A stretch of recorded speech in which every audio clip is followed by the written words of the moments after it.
نسخہ معلوم ہوتا ہے۔ تو یہ کہنا کہ یہ لوگ وہی بات کہتے ہیں جو سعودی گورنمنٹ کہتی ہے، یہ بات قطعاً بلکہ 100% غلط ہے، 100% غلط ہے۔ آج بھی میں جانتے ہیں یہاں پر ہوں، بہت سے فقہی مسائل میں جو یہاں کے علماء کے ہیں ہمارا ان سے اختلاف، سے ہمارے علماء اہل حدیث کا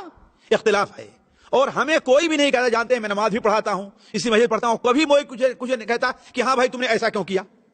جبکہ یہاں کے علماء حنابلہ کا مسئلہ کیا ہے، یہ ہے کہ نہیں؟ مثال کے طور پر کیا رکوع سے اٹھنے کے بعد کیا یہاں ہاتھ، میں نماز پڑھاتا ہوں ہاتھ کبھی باندھا اور کبھی چھوڑ دیا، کبھی کسی نے مجھے یہ نہیں کہا کہ تم نے ایسا کیوں کیا ہے۔ یہی سب کے سامنے میں سنت پڑھتا ہوں۔ یہاں علماء حنابلہ کا مسئلہ یہ ہے کہ جلسے استراحت سنت نہیں ہے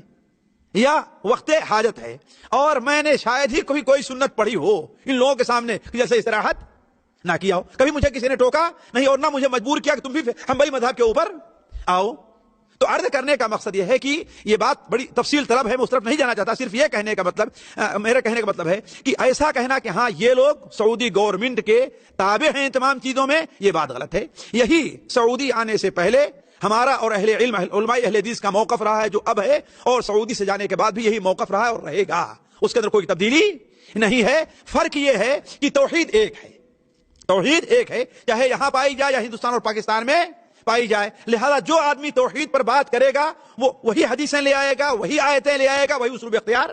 کرے گا، اس لیے کہ قرآن سب کا ایک ہے اور حدیث سب کی۔ امن میں سہتے رہے ستم علماء دیوبند، نانا